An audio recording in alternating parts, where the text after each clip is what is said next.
야, 너 아직도 밖에 나가서 기운 빼고 있냐? 진짜 똑똑한 애들은 지금 다 침대 위에서 노트북 켜고 있다니까? 솔직히 말해보자. 남들 다 가는 핫플레이스 가서 줄 서고 기빨리는 사람 인맥 관리한답시고 술잔 돌리는 거 그거 현타 안 와? 와, 내가 여기서 뭐 하고 있는 거지? 싶다면 축하한다. 너도 이제 슬슬 내가 깨어나고 있는 거야.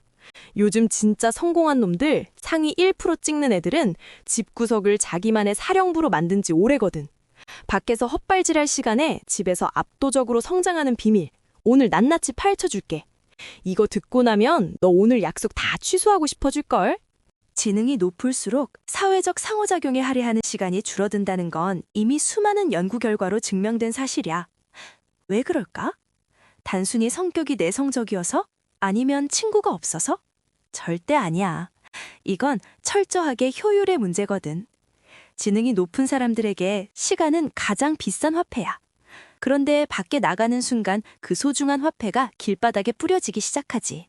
이동 시간, 불필요한 스몰 토크, 그리고 타인의 감정을 살피느라 소모되는 감정 노동까지. 이들은 이 모든 과정을 손실로 규정해. 대신 그 시간을 통제된 환경인 집에서 활용할 때 얻는 리턴 값이 훨씬 크다는 걸 본능적으로 알고 있는 거지. 똑똑한 사람들이 집에 머무는 가장 큰 이유는 자극의 최적화 때문이야. 뇌 회전이 빠른 사람들은 외부 세계에서 쏟아지는 불필요한 정보와 소음에 굉장히 민감해. 길거리의 광고판, 자동차 경적 소리, 의미 없는 대화들은 이들에게는 그저 시스템 리소스를 잡아먹는 바이러스 같은 존재거든. 하지만 집은 달라. 내가 읽고 싶은 책, 내가 듣고 싶은 음악, 내가 집중해야 할 작업에만 온전히 몰입할 수 있는 완벽한 실험실이 되지. 이들은 고독을 외로움으로 느끼는 게 아니라 뇌를 풀 가동하기 위한 최적의 냉각 시간으로 사용해. 여기서 잠깐. 여러분의 생각은 어때요? 혹시 여러분도 밖에서 사람들을 만나고 오면 에너지가 충전되기보다 오히려 방전된다는 느낌을 자주 받나요? 아니면 여전히 밖에서 사람들과 섞여야 새로운 아이디어가 나온다고 생각하시나요? 여러분의 솔직한 경험을 댓글로 남겨주세요. 구독과 좋아요는 여러분의 지적인 휴식을 응원하는 큰 힘이 됩니다. 자, 이제 좀 더 깊이 들어가 볼까?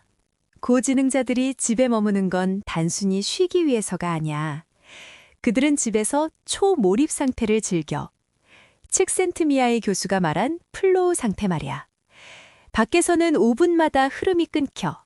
전화가 오고 누군가 말을 걸고 주변 상황이 변하지. 하지만 집에서는 5시간, 10시간이고 자기가 원하는 주제에 깊게 파고들 수 있어. 인류 역사를 바꾼 수많은 발명과 철학적 통찰이 파티장이 아니라 고요한 서재에서 탄생했다는 사실을 기억해봐. 뉴턴도 패스트가 유행해서 집에 격리되어 있을 때 만유인력의 법칙을 정리했잖아. 결국 거대한 성취는 고립 속에서 잉태되는 법이지. 또한 이들은 관계의 가성비를 따져. 지능이 높을수록 대화의 수준에 예민해지거든. 어제 본 드라마 이야기, 연예인 스캔들, 누구 뒷담화 같은 생산성 없는 대화에 끼어 있는 건 고역이야.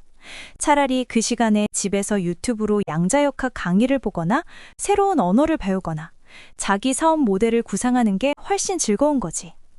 그들에게는 물리적인 친구보다 책 속의 저자나 온라인상의 전문가들과 교류하는 게 훨씬 더 깊은 유대감을 줘. 10번째 이유까지 나열하지 않아도 이미 고지능자들이 왜 집을 선호하는지 감이 올 거야.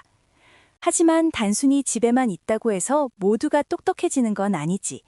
진짜 차이는 집에서 무엇을 하느냐에서 갈려. 멍하니 TV만 보는 게 아니라 외부와 단절된 시간을 어떻게 생산적인 에너지로 치환하느냐가 핵심이야. 이제는 집이라는 공간을 단순한 휴식처가 아닌 개인의 능력을 극대화하는 전략적 기지로 활용하는 구체적인 방법들에 대해 이야기해봐야 해. 우선 가장 중요한 건 공간의 분리야.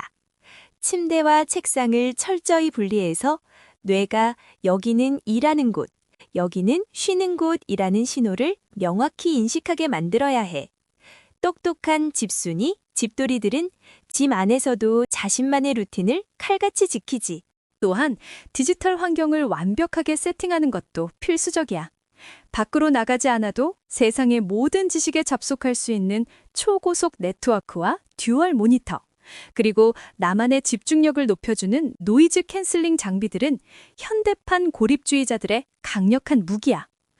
이들은 물리적 이동 없이도 클릭 몇 번으로 전 세계의 인재들과 협업하고 가치를 창출해내.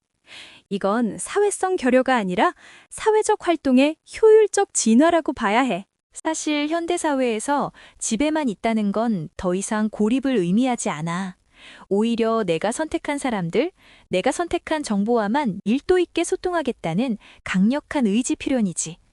불필요한 인맥을 걷어내고 나면 진짜 내 곁에 남아야 할 소수의 소중한 사람들에게 더 집중할 수 있는 여유가 생기거든. 결국 스마트한 은두는 자기 통제권의 회복이야.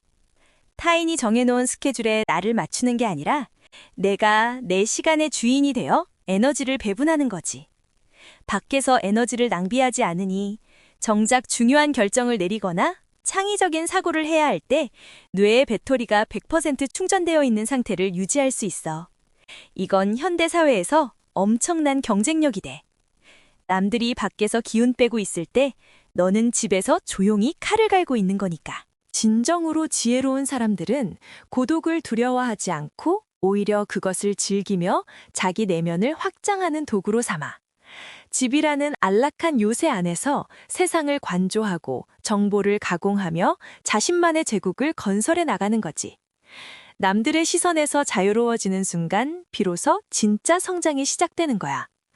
지금 이 나레이션을 듣고 있는 너도 아마 남들이 보기엔 그저 집에 박혀 있는 사람처럼 보일지 몰라. 하지만 괜찮아. 너는 지금 그 누구보다 치열하게 너의 뇌를 업데이트하고 있는 중이니까. 세상이 정한 정상적인 사회생활이라는 기준에 너를 끼워 맞출 필요 없어. 너의 고립은 실패가 아니라 도약을 위한 응축의 시간이라는 걸 잊지 마. 그렇다면 어떻게 하면 집에서의 시간을 더 밀도 있게 만들 수 있을까? 단순히 계획표를 짜는 것만으로는 부족해. 뇌의 메커니즘을 이해하고 도파민 체계를 관리하며 외부의 유혹으로부터 나를 격리하는 시스템을 구축해야 하지. 스마트한 사람들이 집에서 활용하는 구체적인 도구들과 마인드셋을 더 깊이 파고들어보자. 집이라는 공간은 이제 단순한 주거지가 아니라 너의 사고가 확장되는 우주야. 밖에서 남들의 비위를 맞추느라 소모했던 그 엄청난 에너지를 오롯이 너 자신에게 쏟아붓기 시작할 때 너는 이전과는 완전히 다른 차원의 인간으로 진화하게 될 거야. 결국 똑똑한 사람들이 집에 머무는 진짜 이유는 세상 그 어디보다 집이라는 공간이 나 자신을 가장 가치 있게 만들어주는 장소라는 걸 깨달았기 때문이야. 남들이 밖에서 인싸가 되려고 애쓸 때 너는 너의 방에서 독보적인 존재가 되어가고 있는 거지. 자, 이제 이 영상을 끄고 나면 창문을 한번 열어봐. 그리고 다시 닫아. 세상의 소음은 잠시 차단해도 좋아. 지금 네 눈앞에 있는 그 책상, 그 모니터, 그리고 너의 생각이 곧 너의 미래를 결정할 거야. 너의 고독을 응원할게. 너는 혼자가 아니라 너 자신과 함께 있는 거니까. 오늘 이야기가 너의 집콕 생활에 작은 확신을 줬다면 좋겠어. 우리는 남들이 이해하지 못하는 우리만의 속도로 충분히 잘 가고 있어. 밖은 춥고 소란스럽지만 이곳은 따뜻하고 명료하니까. 이제 네가 가진 그 압도적인 잠재력을 보여줄 차례야. 남들의 시선이라는 감옥에서 걸어나와 너만의 요새에서 진짜 자유를 누리길 바래. 너의 그 영리한 은둔이 머지않아 세상을 놀라게 할 거대한 결과물로 나타날 거라고 나는 확신해. 긴 시간 함께 해줘서 고마워. 너의 지적인 여정은 이제부터 진짜 시작이야.